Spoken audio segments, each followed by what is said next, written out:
Now we're recording. Okay, take two. Welcome everyone to the first webinar on the Leadership for Public Purpose classification. We are here today to start talking about how you can prepare and start your application process.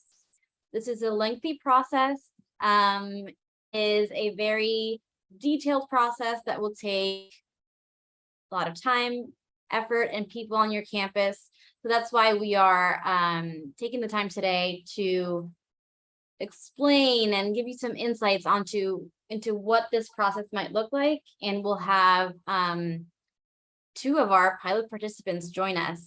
And I'll start with an introduction. My name is Carla Ortega-Santori. I work at the Doerr Institute for New Leaders at Rice University. I am the strategic initiatives manager at the Institute. And one of my main focuses is managing the elective classification. So I'm very excited to be here today with you all. And I will let Jennifer introduce herself and let her know who she is and how she came here. Awesome. Thanks, Carla. Hi, everyone. My name is Jennifer Moss-Breen Kuzelka, and I am an associate professor at Creighton University in an interdisciplinary leadership program, doctoral leadership program. And I came to this by my association with the Doerr Institute for New Leaders at Rice University and the work they were doing there with their coaching, and got to know the folks there. And so when this opportunity came up, it became a great, our institution, Creighton University, thought it would be a great way to learn about where and how leadership development and leadership education are occurring on our campus. So we participated in the pilot and learned a lot through that process. So glad to be here with you and share any insights we can. I guess it's my turn. Hey, everyone, I'm David Day. I'm a professor of psychological science and academic director of the Kravis Leadership Institute at Claremont McKenna College. I'm also privileged to be a fellow of the Doerr Institute for New Leaders at Rice. And that's how I came and we came into this process around the elective classification pilot for Leadership for Public Purpose. So we, Claremont McKenna College, participated in that pilot application process along with 8 other institutions, and we plan to continue for a full application, much like you all are considering to do that. So looking forward to sharing our perspectives with you. Thank you, Jennifer and David, and thank you for joining us today. So some quick housekeeping. This webinar will be recorded and made available on our website, so look out for that in the future.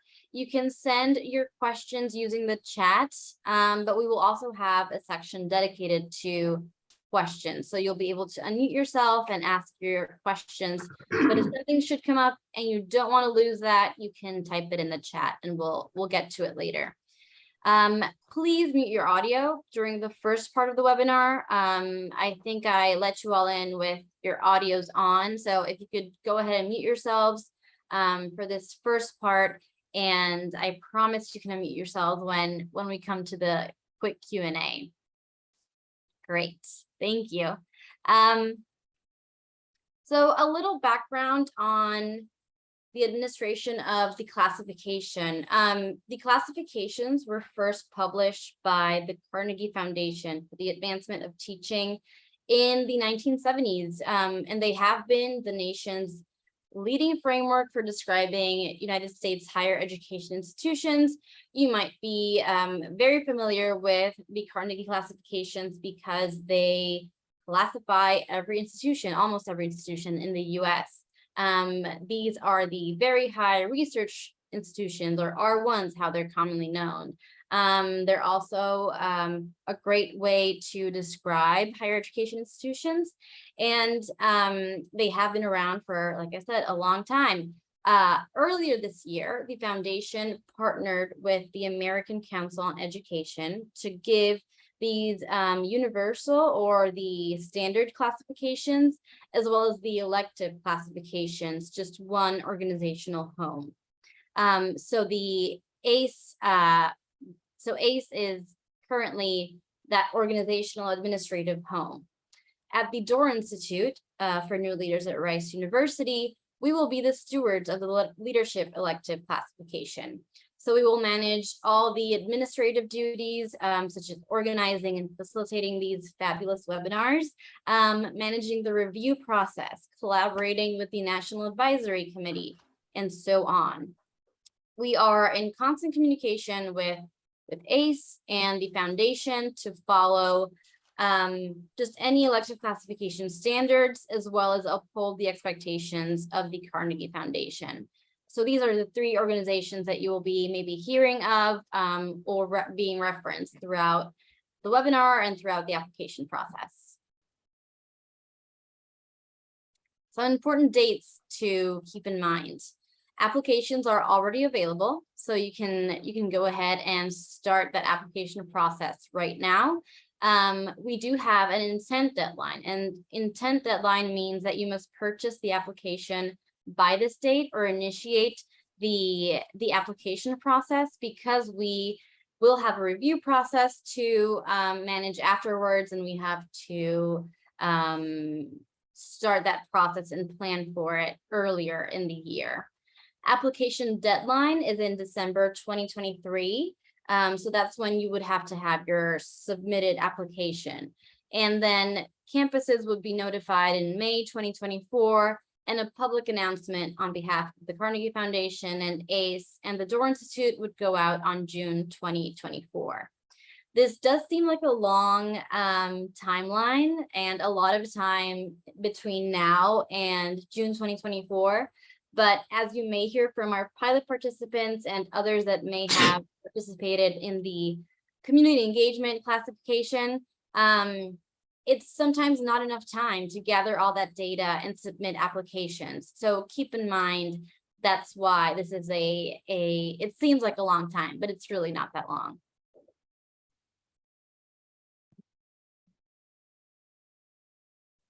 So you've heard of the Leadership for Public Purpose concept, and the development of this new elective classification also included the establishment of a definition that could capture the diversity of leadership activities that take place in higher education institution. Definitions are very highly debated, and we wanted it to be as inclusive as possible. Oh, Jacob, sorry, can you put on closed captions? I can. Let me take a second to do that.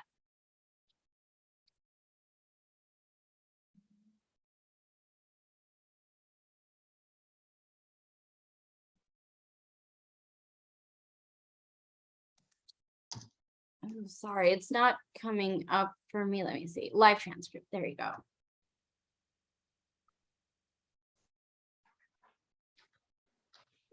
Okay. Is that coming up now? Let me see. Yes. Okay. And thank you, Jacob, for putting that reminder in the chat. Okay. So this newly established definition of leadership for public purpose is a product of an initial gathering of leadership scholars and practitioners, as well as a continued conversation that we had with the Carnegie Foundation.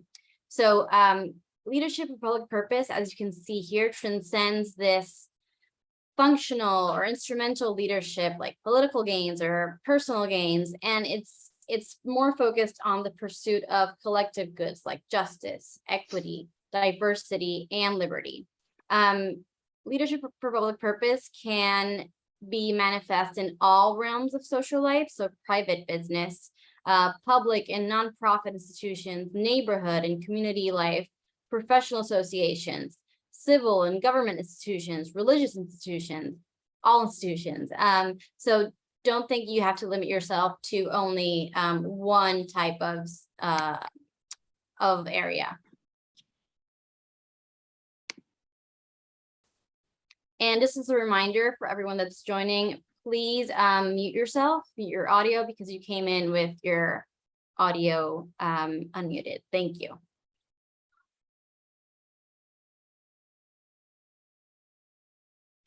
So in the application, we ask each institution to consider the Carnegie Foundation institution that you just saw and provide a version of each campus's conceptual framework that explains what, how, and when leadership for public purpose happens.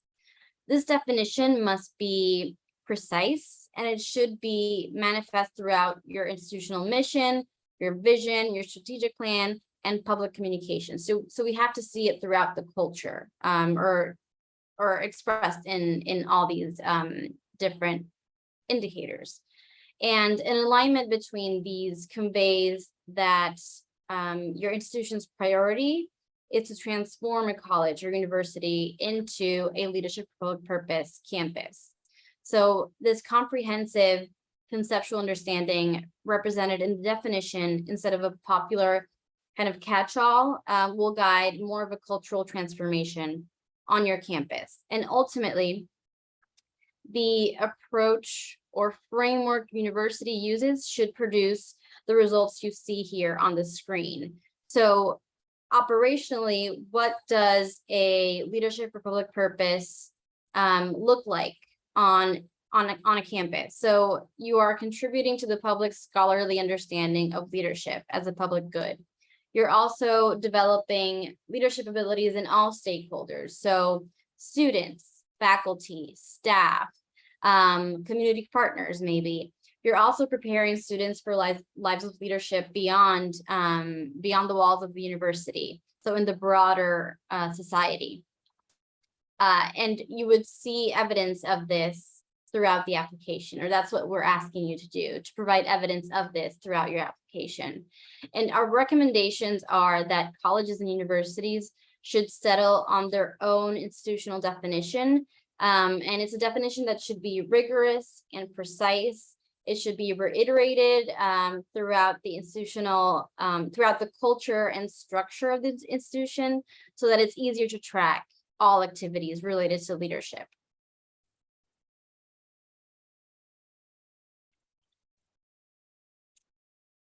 What are some successful strategies in starting your application and completing that?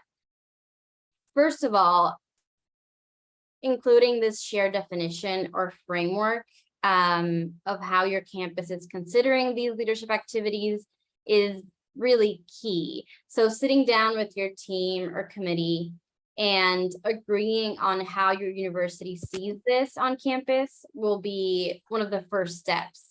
What is the framework or the model that guides leader development and educational activities on campus? What does that look like? A precise and rigorous definition can help you track how and when leadership of purpose happens throughout the institutional budget, student outcomes, faculty and staff outcomes. And if the definition is clear and precise enough, it'll be very easy to track this. The definition or the framework can look like a competency model or an experiential learning model, a holistic model that your university follows. So this will depend on each university and each context that you have. Number two of the successful strategies or the strategies for a successful application is the creation of a team. And really it has to be institutional level or a committee to start the work on this application. And it is such a key in the process. Look across campus to start building your team now. Any stakeholders that might be involved in leader development activities or leadership education. In our experience with the pilots, this can take up most, if not a lot of your time. Gathering all these people, getting them on board and convincing them that this is a worthwhile cause will take a lot of time. Some of the offices or departments that we've seen included in the pilot and that we think are relevant most of the time are student affairs, the office of the president, the office of institutional research, and many others that our pilot participants can maybe give you some clarity on and that we can cover later in the questions. The third strategy for a successful application is having a clear answer for why your institution wants to do the self-study, because every university or college will have a different reason for undergoing this process. Having a clear why will communicate your purpose to your team. It'll help you recruit others. It will help you gain more visibility on campus. If you're having to talk to the president or chancellor or anyone that is involved in this process at a higher level needs to know the clear answer for why you should be doing this. And like David said, and in an earlier conversation that we had, and many others have said, just getting the classification might not be good enough. So do you want to go through this because you're interested in improving? Do you want to know the institution's weaknesses, their opportunities? What is your why for participating? Is it going to be very key in this process and getting buy-in from other stakeholders on campus?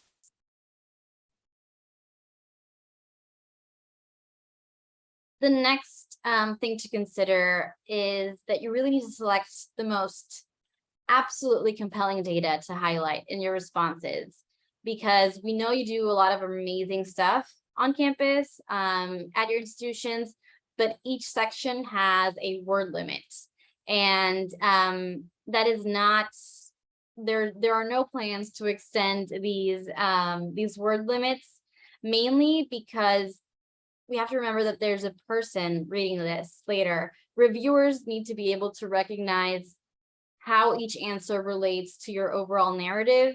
So choosing what to highlight wisely is very key in having a successful, cohesive application. The next strategy to consider, the next tip to consider is avoid leaving a question blank.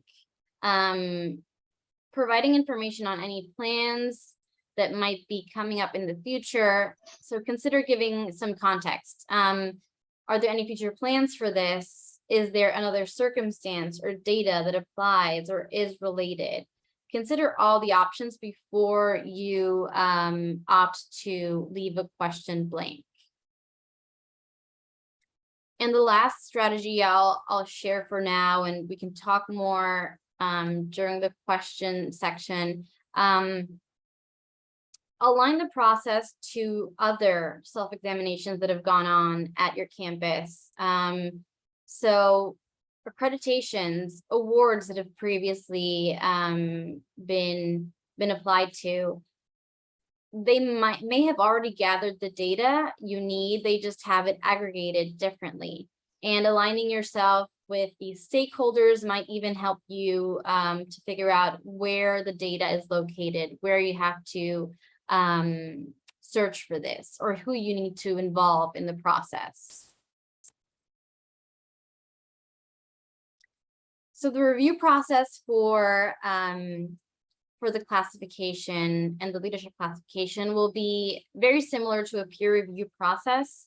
So all applications will be evaluated by a group of reviewers who will recommend to classify or not classify an institution. Because each school is unique, reviewers will look at applications as a whole. So they won't use a single question as a litmus test. They will be looking at the whole context to evaluate whether institutions should classify or not classify. And when you are answering questions, consider these different answer levels that reviewers may be looking out for. The very first or highest level that we can think of is an implemented plan. So if they ask you about student outcomes or co-curricular outcomes, you can say we implemented X project or X activity and we have observed all of this great data. That's a great complete question with an implemented plan, observable results or evidence that you can include. The level right below that would be a plan in development. So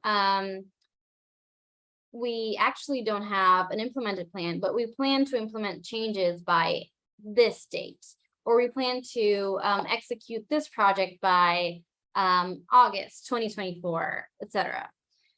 The answer level below that would be a plan proposal. So something like, we have formed a committee to address this, or we have started to design a solution to.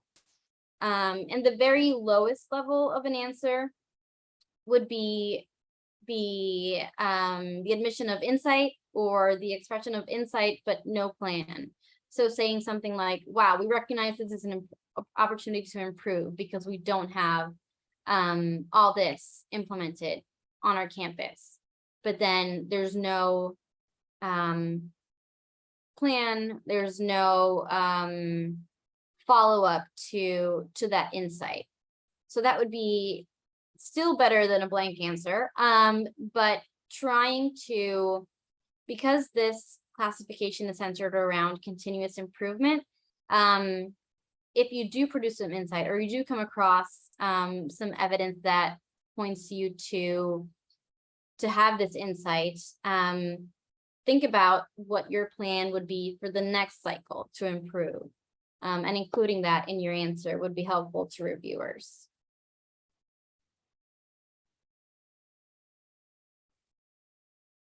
So a little context for the classification and our work until now.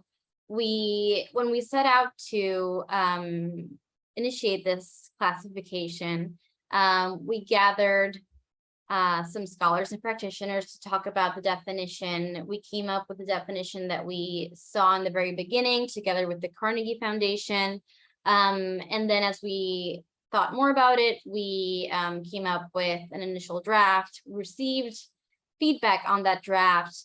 And when we had this application ready, when we had this framework, we wanted to pilot the application process and make sure that it was giving institutions a chance to provide the necessary evidence, and more importantly, that it was giving every institution type the opportunity to provide evidence. So in November of 2020, we initiated a pilot application process where institutions would go through the self-examination. They had about 7 months to conduct their process and submit their applications. And I think everyone will tell you probably that it was way too little time to complete the process. And we kind of knew that it was a limited amount of time, but we wanted to have the necessary insights to make this process better. And really importantly, it was key for us to gather a group of institutions that was diverse in size, geographical location, and institution type. So they went ahead with the applications, they created their campus teams, they collected data, and completed the application. Once they submitted their applications, a core team of reviewers evaluated the applications, offered feedback to the pilot cohorts, but no one was classified in this pilot application process.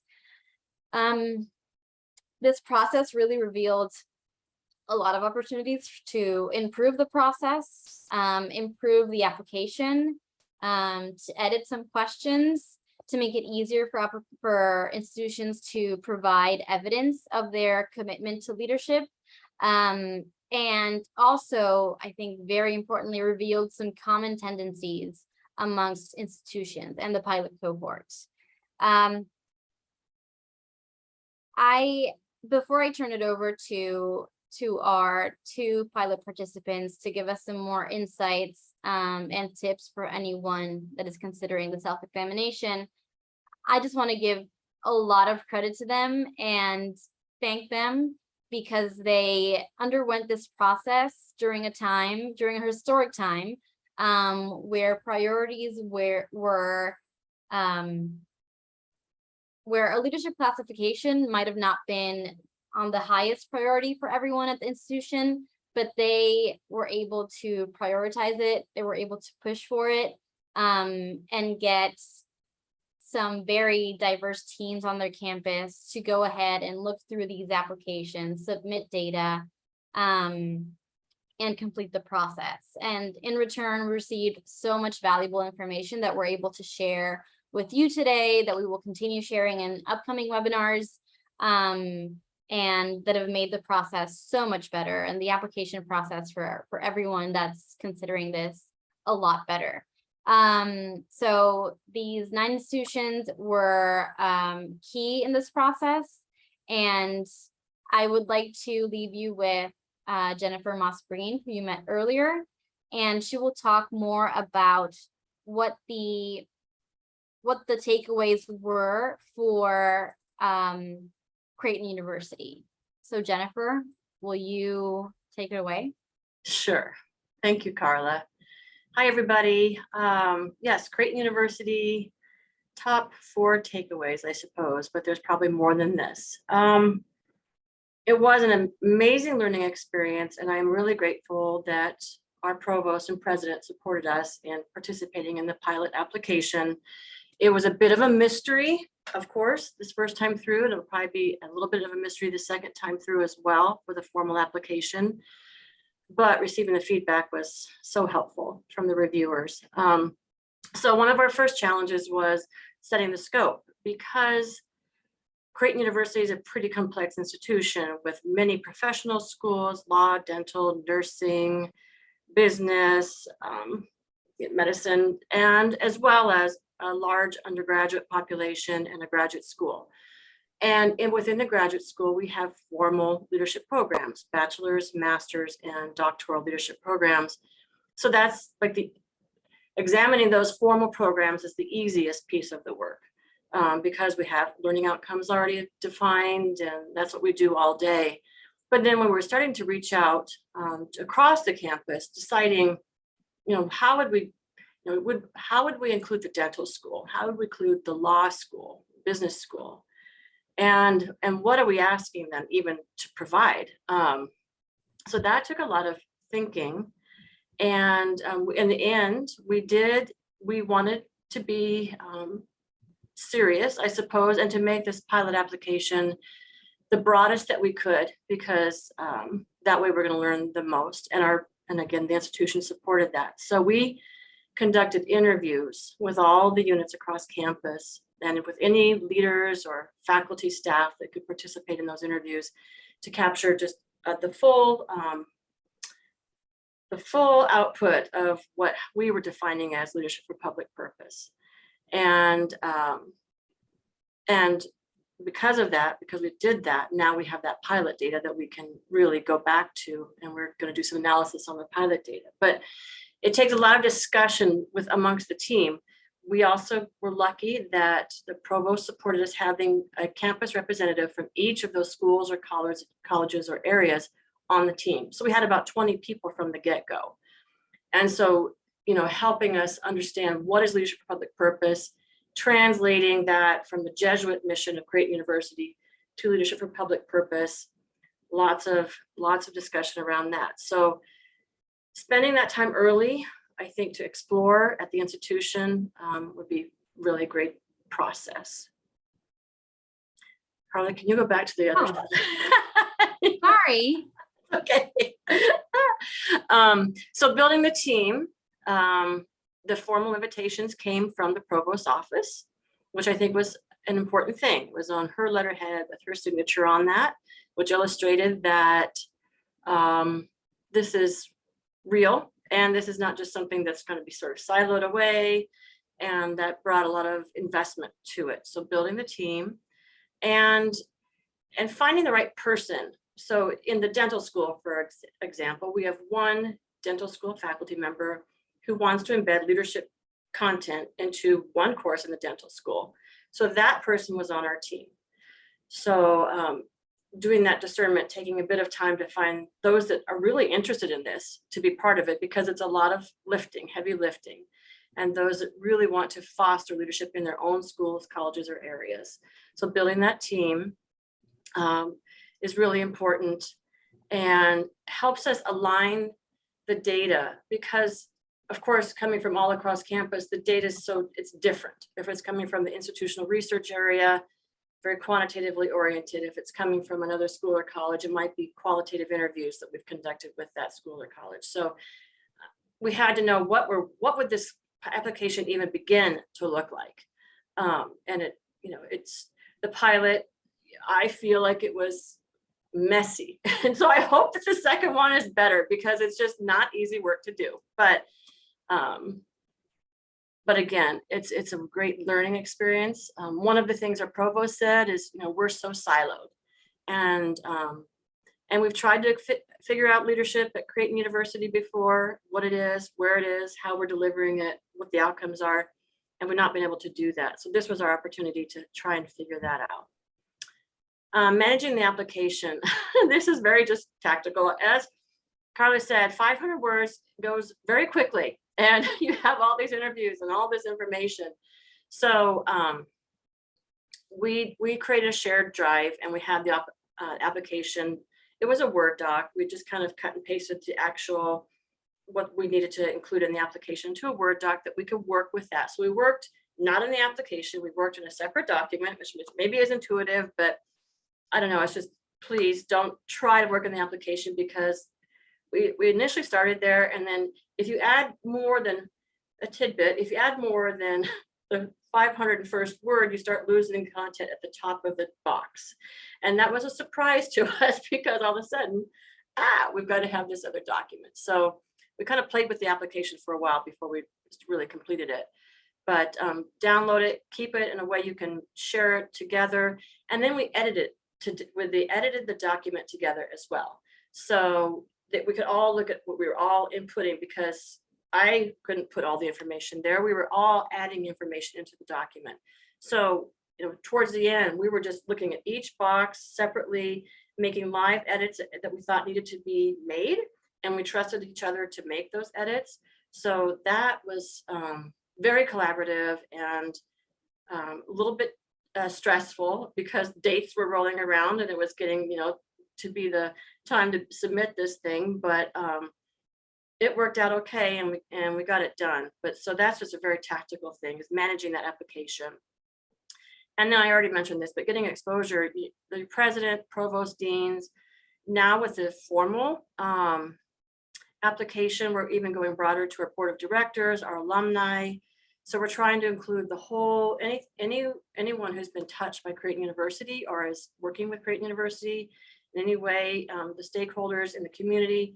We're trying to bring those into this application, because I think that gives us the richest demonstration of leadership for public purpose on our campus. So, and faculty, staff, professional development, leadership education, leadership development, all of it's included. So again, one of our major tasks is, we have a definitions team. So how are we defining leadership for public purpose consistently, but yet applied maybe in a different way to the different audiences? So I'll stop there. Hopefully we have time for questions later, but I know David has lots of great things to share as well. Thank you so much, Jennifer. And the managing the application part might seem way too practical, but it is a very important consideration, because I can't think of anything that would hurt more than losing part of my answer. So that is very important for folks to know. Thank you. David, please take it away. Thank you, Carla, and thank you, Jennifer. That's some great takeaways from Creighton. It's the word that I picked up on what Jennifer said, it's messy. And it is messy, even for us at Claremont McKenna, which is a pretty small college. We only have 1,400 students. And yet it's still a messy process in terms of trying to access and accumulate all the data that you need for the application. And quite frankly, we had a number of sections that we didn't complete, primarily because of two things. One, the pandemic, which was taking resources away from our team that we had tasked with doing this. And also we were going through WASC reaccreditation. And so there was that complexity on top of everything else. But the three takeaways that I think we could offer from Claremont McKenna are more kind of macro overarching things. And the first one is this notion around not just strengthening a leadership culture, but maybe even building a leadership culture, depending on where you are at the institution level in terms of leadership and how you think about leadership and how cohesive that culture is. It's an opportunity to strengthen what you've started, or if it's not really a very strong culture, to start to build a leadership culture. So you need the kind of institutional buy-in, especially at top levels, to engage in this. We at Claremont McKenna have in our mission statement the notion of responsible leadership as being key to the mission of the institution. So that was a great place to start, and it was easier to get buy-in from, for example, our president, our dean of faculty, our board of trustees on something like this. But it quickly became clear that although we talk about responsible leadership, there's no one definition of what that means. And so one of the things that we've been wrestling with is how do we create a cohesive understanding of responsible leadership, which is our version of leadership for public purpose across the institution. And so just coming to some better understanding of what responsible leadership means is a way to help start strengthening our leadership culture at the institutional level. And I just want to reiterate the importance of taking that institutional perspective. I mean, this is not about a program, it's not about a department, not about a college. It really is at the institutional level. Second, it's also a leadership exercise in and of itself. If you think about how some people talk about leadership being around setting direction, creating alignment, and building commitment, if we think about setting direction being, we've decided we want to pursue this elective classification for leadership for public purpose, then that's the direction that you've set. How you then go about building commitment, I think Jennifer had some great advice around doing that in terms of getting people on board, building a team, and building institutional commitment for leadership for public purpose, but also creating alignment across different parts of the campus. Again, we're a pretty small operation in the scheme of things, and it's still a daunting task to think about how to align across athletics, across ROTC, we don't have a business school, but we've got, humanities, arts, sciences, social sciences. All of those have somewhat of a different take on what leadership for public purpose might mean. How do we then go about creating an alignment where we all have a more aligned understanding or perspective on what that means? And the third piece around it's never done may sound depressing, but you have to think about this as undertaking continuous improvement. And when you think about leadership for public purpose and what that means, and things like an institutional culture for leadership, this is something that's going to be an ongoing exercise in continuous improvement. One of the things that I think you need to go into this particular elective classification application knowing is that you'll find things out that everybody kind of knows it's a weakness or a gap, but it's never really staring you in the face as it is when you have to look at an application that's asking you about something like, in our case, how do you engage staff in developing their leadership for public purpose? And we all know we don't really do much around staff development. And so now what should we start thinking about in terms of how to do staff development when it comes to responsible leadership? So these kinds of gap analyses are really important in terms of self-study and understanding where there are gaps in terms of the institutional culture, as well as the alignment of practices across things. We invest a lot in terms of our student development, some in terms of our faculty development, and relatively little in terms of staff development. Well, now we've identified that. What are we going to do about it? It's not going to be something that's an easy fix.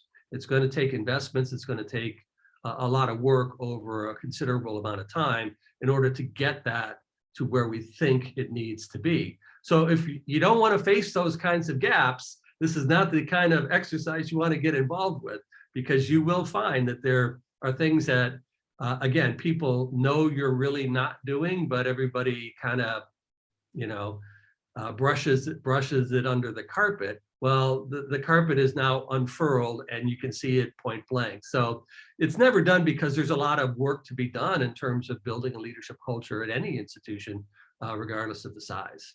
So I'll stop there because we want to leave plenty of time for your questions. So I'll turn this back to Carla.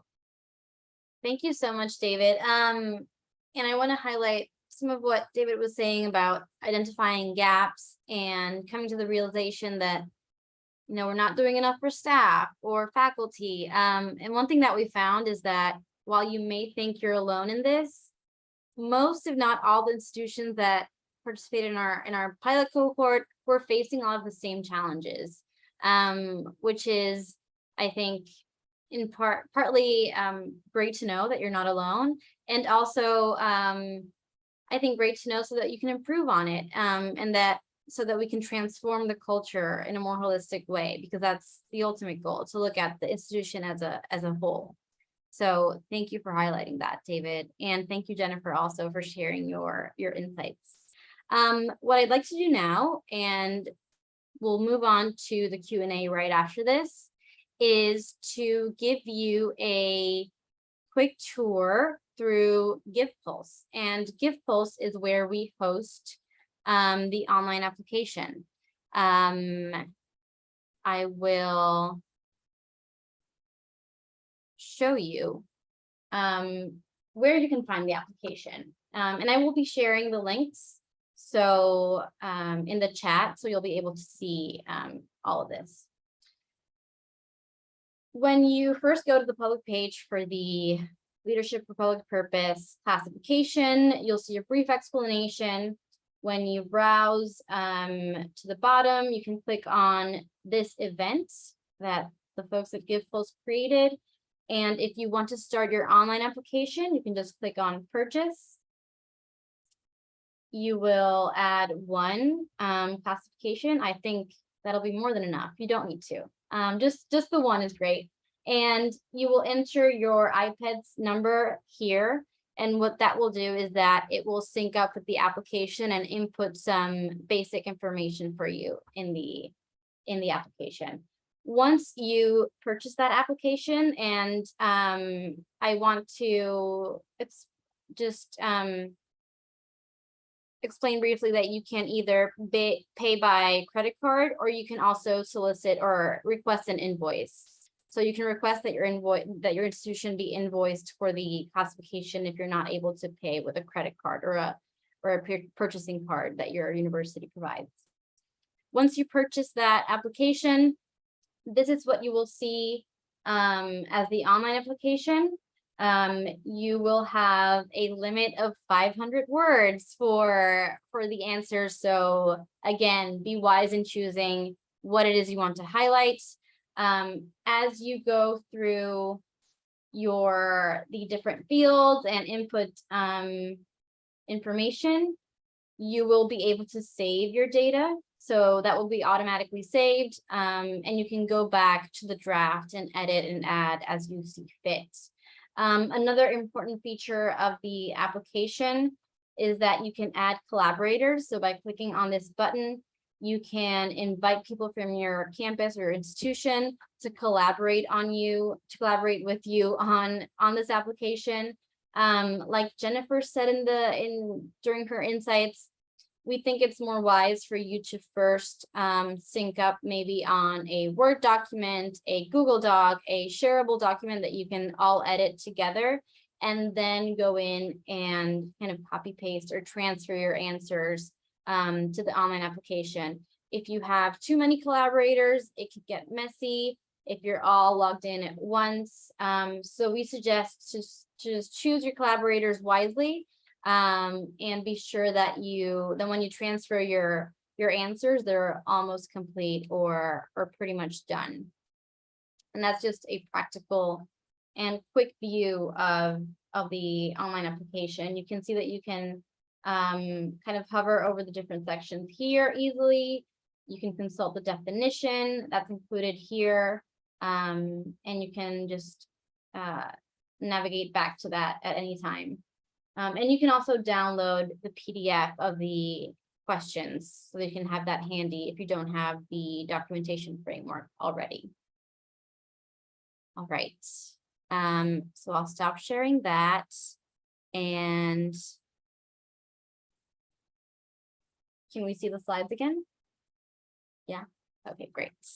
So that's a quick tour through GivePulse, but if you have more technical questions, I'd be happy to answer them. And I will share the link of this page so that you can find the application. Other resources to keep in mind, we have a online community called Higher Led that hosts a lot of like-minded folks, scholars, practitioners that are interested in elevating leadership, education, and development in higher education. And we will have a resource library on Higher Led. So we will be collecting all the relevant resources from the classification, and they will be gathered here on Higher Led. I will also send you a link to this so you can join the resource library and the online community all at once. We also have the Doerr Institute website where we also feature our resources, and you can always consult the elective classifications website that has similar data. Then we all really try to sync up all the resources throughout the different websites, but they're all very helpful. Higher Led is more of an interactive dynamic community, so I recommend you join just so you can join in the conversations, the different events that we might host. And it's very similar to a social network, but I don't want to say it's a social network because it's really not.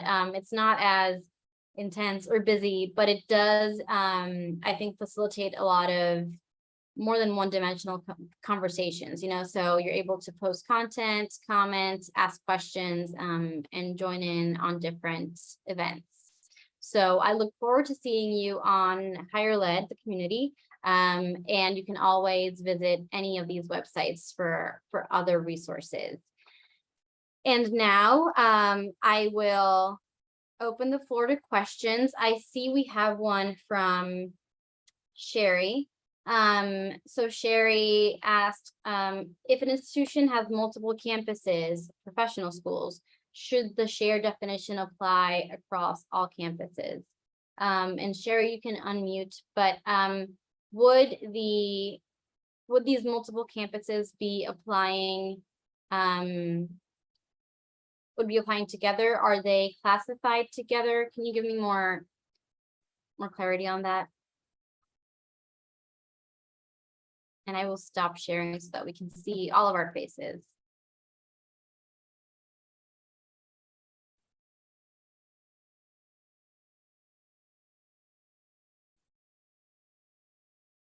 So my initial answer to your question, Sherry, is that if it is a single application for these different professional schools, then there should be a shared definition. If the context and campuses are very different, then including that distinction maybe, but I would defer to the elective classifications kind of standard of if you're applying together, then it should be a unified definition. If you are applying as separate branches or campuses, then that would be different. I also work with Sherry, so I can clarify that question. So we are planning to submit it as one unified application to answer your question. Yeah. Mm-hmm. Okay, then yes, so I would that say means we should have one kind of summary that sums all our professional schools. That's what I'm getting, right? Correct?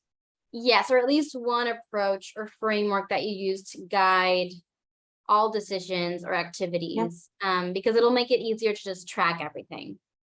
That makes sense. Thank you. You're welcome. If anyone else has a question, you can go ahead and raise your hand and I'll call you so that we don't talk over each other. Can I just, while we're waiting for questions, make a comment about this being only the second elective classification that the Carnegie Foundation has offered. The first one is around community engagement. And I guess it's been around for more than a decade. Last I checked, there were something like 240 institutions that actually received that classification. So although we're saying that this is a very daunting process, people do get classified, at least around community engagement. And I imagine the same will be so for leadership for public purpose. But this is this is only the second of the elective classifications that Carnegie's offered. Yes, thank you for that clarifying note, David. And there are plans to implement more classifications in the future. So we'll be looking out for different news releases or press releases from ACE on that, but there are more classifications in plans. So. And my understanding is once you're classified that there is a renewal process every so often. Maybe some of you out there have been part of an institution that has applied for the community engagement elective classification. But if so, you know that it's a commitment. I mean, it's a long-term commitment. It's not about getting the classification. It's about making the commitment to ongoing improvements at the institutional level. Yes, and the focus of that second time you apply, once you get once you get classified as a first-time applicant, the reclassification process is different from that first time you apply. So reviewers would be interested in knowing, have you improved on these things that you listed that you were going to do? Or how did these outcomes turn out? How have you been focusing on improving on what you have already accomplished? So it's a different level of an application, but still very focused on continuous improvement. And your classification has a, I think, 6-year term. And that's in line with the community engagement classification and all other elective classifications. And I really appreciate that, Carla, because what we're doing with the second time around, we've created a workbook, and it'll be in line with our definition of leadership at Creighton University, leadership for public purpose. But one thing that brings us comfort is that we're stating where we are based upon the pilot, where we hope to be. And one of the things we added to our workbook is our aspirations for the next 3 to 5 years. So in that way, it really does sort of unify us as a campus to say, we know we're here, we know we've got a lot of opportunities and things we could do. Here's some of those things we would like to do. And then when we have that, if we get the classification and when we have that visit and that review, we're already, working on the next piece of it. And so it just really, it gives us hope, because one of the things that's hard is to say, we feel like we have to do everything now. And we actually don't have to do everything now. We have to say what we are doing now and what we would like to do and how we'd like to measure it, which is probably the hardest piece of this whole thing. So aspirations are good, I think, to be, and we hope to have space to put that into the application so that at least the most compelling ones, as you would say, Carla, that would be something that we can revisit as a campus after this application is submitted and continue the work of this that is represented in the application.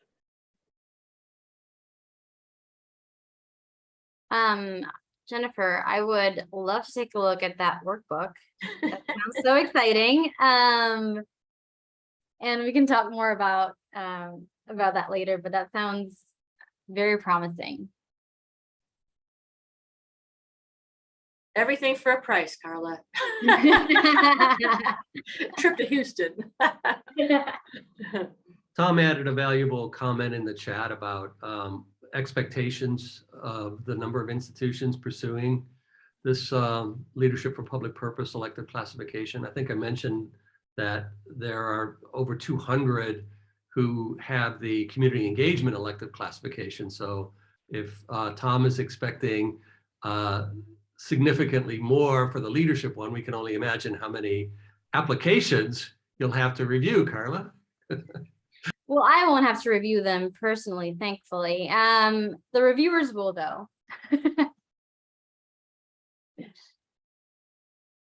And if anyone here, I think a few people here are familiar with the community engagement classification. So you might know what this process looks like, a lot of the logistics behind it. Julianne is asking, are you expecting the same universities to apply for both classifications and or multiple in the future? That is such a great question, Julianne, and it's something that I have been in conversations with our team at ACE. And I think a lot of the interest for both classifications has just stirred up a lot of different conversations about the future. While we are expecting universities to apply to both because a few have expressed that interest, universities that are kind of on their down cycle from community engagement, so they just received that classification, they're feeling excited, they want another challenge, so they want to pursue the leadership classification. So we are expecting some of that. We are planning for the possibility that universities apply to both at the same time. So thinking about logistics behind that. But for now, to answer your question, yes, we are expecting universities to apply to both. Sometimes at the same time, and sometimes, like I said, on the down cycle from CE, they will apply to leadership and so on. That said, Carla, speaking for Claremont McKenna, we're pursuing the leadership for public purpose, but we have not pursued the community engagement classification and probably won't. Two of our sister colleges, Pomona and Pitzer, have both received the elective classification for community engagement. And I don't know if either of them plan to pursue the leadership for public purpose. It really goes a lot to what the mission of the institution is. And again, because responsible leadership is something in our mission, it's really caught the attention of senior leadership at the college, which is why we're engaged in this initiative. That is such a great note to add, David, because one of the reasons we started thinking about this classification was that we were seeing a lot of universities and colleges say that they were developing leaders in their mission statements, but then they couldn't provide the evidence for doing so. And part of this process has been to help universities and colleges provide that evidence. So taking a look at really how does this show up on their campuses? How can we give evidence of that? And then also asking institutions to really take a deep look at their missions. And if you're not developing leaders or you're not educating on leadership, but you say you do, then maybe it's just an opportunity to take a look at that mission statement and see what really is your mission and your purpose. And it doesn't have to be leadership. It would be great because we need more great leaders, but yeah, not everyone that applies to one has to apply to both because it might just not be aligned to your mission. The cycle deadlines, Maria, thank you for asking that. Oh, sorry. So important dates, the applications are already live. The intent to apply, and that means that you have to purchase your application by a certain date, is in July 2023. You will also have to submit, or applications need to be submitted by December 2023. And then campuses will be notified in May 2024, and a public announcement will go out in June 2024. And all of this is in the deck slides and website, and I I will paste that on the chat soon. Diane, welcome. Simmons University is applying for leadership and may also apply for the engagement classification at some point later. One thing that Diane hasn't mentioned is that she was also part of the pilot, and Simmons University was also a participant. Colleen, NCCU has the CE reclassification and plan to apply again. That's great. That's exciting. I'm sure you can appreciate how different those application processes are than the first time application and reclassification is what I'm referring to. I'm gonna go ahead and just copy and paste the links in the chat while you all come up with other great questions. Question for you, Carla, around while you're doing that, so you can multitask here. Of course. How much of a skills transfer is there from the community engagement elective classification application and the leadership for public purpose? I mean, is there some knowledge accumulation? I mean, having done one, does it give you some insight in terms of doing the leadership for public purpose? How different are they? Maybe if you could provide a brief insight on that would be interesting and helpful. Yes, definitely. Process-wise, you'll have a great advantage in the process because you already know what the initial steps are: creating the team, managing the application, logging into GivePulse, all the just minute details of the process. Not minute, they're very big. All the important parts of the process you will already have a great handle on. Content-wise, it's very different. So things that apply or evidence that you give in the CE classification will not necessarily apply in leadership classification because it's exactly why we ask you to define leadership in the very beginning, why the CE classification asks you to look at the alignment between the CE definition and your definition also, because no activity would necessarily have the same outcomes of producing a leader and also an engaged civic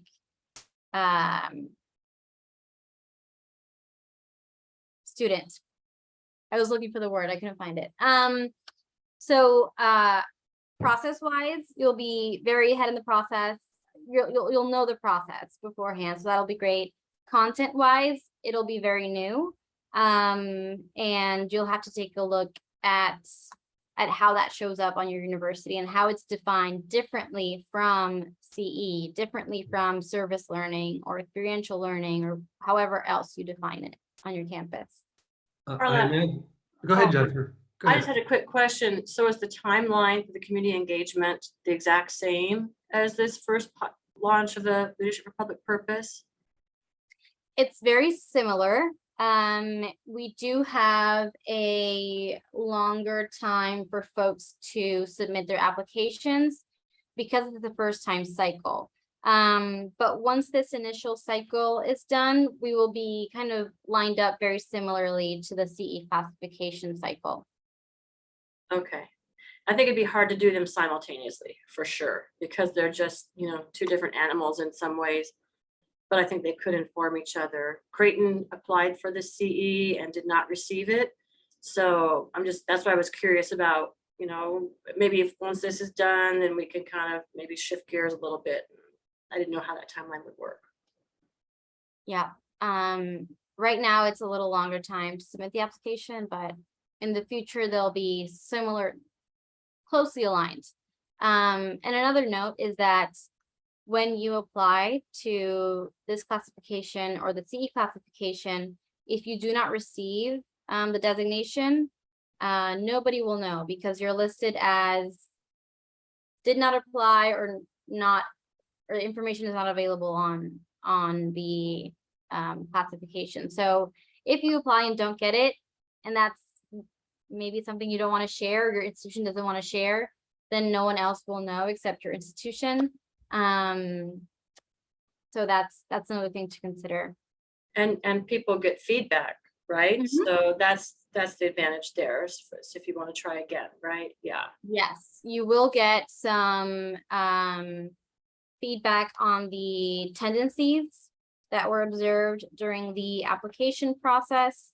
And you will be obviously encouraged to try again. And even if, and I'll say this, during the pilot, we had applications that were like Jennifer said, it was a messy process. So we were all learning a bit, but some students in the pilot might have not gotten the designation right away because there were some improvements that were needed in the application or more information was needed. But I think one of the biggest benefits that people have listed from the pilot was receiving the feedback and knowing, even going through the process and knowing what was missing or what were the gaps was very helpful. And you could disprove me, Jennifer and David, if you don't agree, but that's what I've heard from the pilot. Yeah, very helpful. Any other questions on the process, deadlines, the resources that I've shared, the content?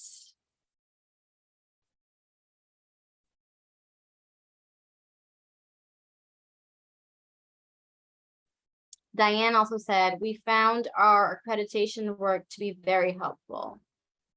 Yes, aligning with other stakeholders that have gone through similar processes could even help you in understanding, next steps, how to manage, how to project manage all of this, because it's a big project. And understanding where the data is located, because it will never be located in one single place, or one single person won't have access to it. So aligning yourself to past accreditation work will be very helpful.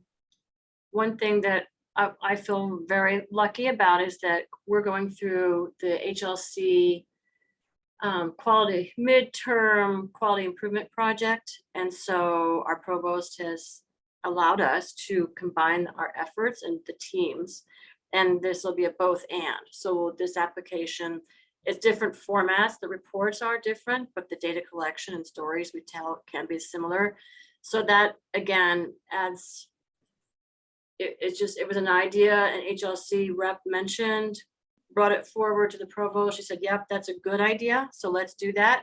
And adds a little bit of complexity, but again, I think it gets more credence to what we're doing by aligning the two. And HLC, I think, would find that to be a positive quality improvement project too, because that's what they're all about. So I wanted to share that. And it was something I wouldn't have thought about unless someone on the team had kind of brought that up.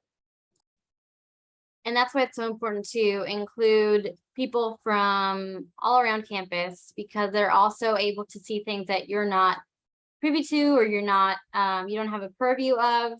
You might not know what's being done in athletics or another school, or even in HR with staff and faculty. So including people from all across campus and departments and offices is really helpful to point out things like Jennifer said.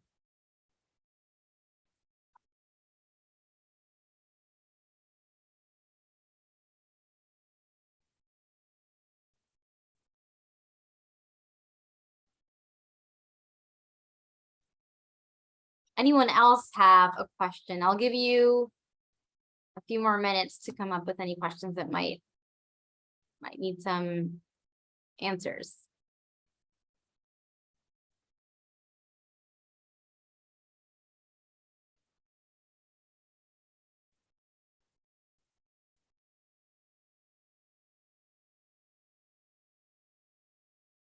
And I'll say that in any of the websites or resources that I shared, you'll see future announcements for other webinars like this and workshops that go into greater detail. We're planning on doing a deeper dive into the pilot cohort tendencies. So what it was that we saw across all institutions. So be on the lookout for that in early fall. And and you'll see more of that and more webinars and workshops like this.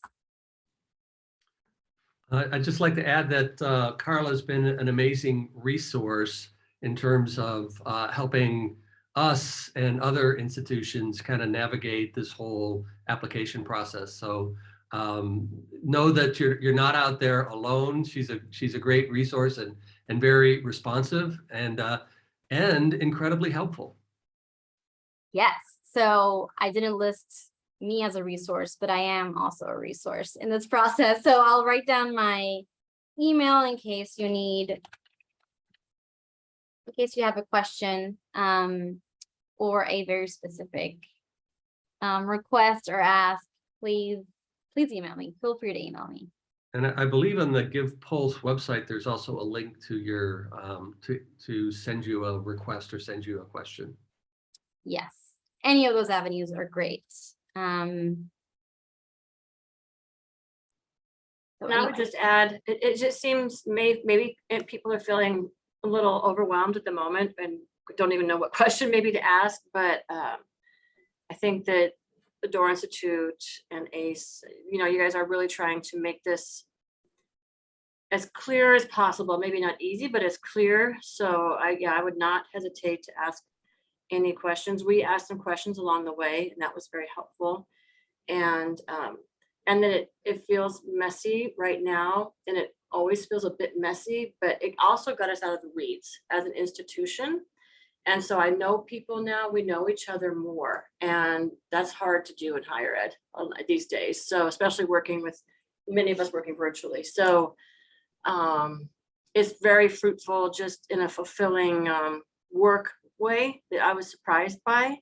So don't be afraid to jump in, and because our colleagues, you learn about the strength of the organization through the application process and the teams that you've created, and really the proud things that you can represent about your campus. So the good things you can share. So it's really been a fun, fruitful process. Looking forward to this next phase, but it never feels like it's simple, because it's not, but that's okay. You can still do it. It's still doable for sure. There are so many great things uncovered during this process, so many great things that I saw in the applications that I hope everyone gets a chance to go through the self-examination and uncover all these great truths, like Jennifer was saying. And like David said, just pull out the rug and see what's under there. And let's address it together, because it's more great surprises than you think, I think, during the process. Yeah, be aware that things are going to crawl out from under that rug that you may not want to see, but there they are. And I think a place to start is, if you're thinking about engaging in this process, is to have a clear answer to the question of why. Why do we want to devote resources to doing this? And that why should involve much more than we just want to get this classification. It's not about getting the classification.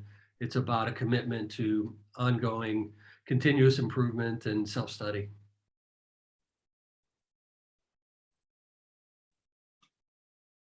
It really is. David, Jennifer, I can't thank you enough for giving all this precious time and precious insights, your experience. You've made the difference in making this process better. And I hope that the experiences you shared will help folks on the call to plan for their applications. This webinar, let me just say also, I mean, in the spirit of what this group is all about, I'm willing to, spend some time talking with anyone who's interested in maybe following up via email or a phone call or whatever, to talk through whatever questions you might have that maybe you didn't feel that you could ask here, or they come up later, in addition to Carla, the Doerr Institute, and other resources. I would agree. I'm happy to talk with anybody that would like just to talk through whatever questions you have. That is so generous, David and Jennifer. Thank you for offering your time and your emails to folks on the call. Again, this webinar is recorded, so it'll be available to you all and to other folks at your institutions if you want to share. Please feel free to email me with any questions, any requests that you might have. And I look forward to reading, well, not reading, but looking at all your applications and getting to know more of you in the upcoming year or so. Thank you all for joining, and we'll speak soon. Bye.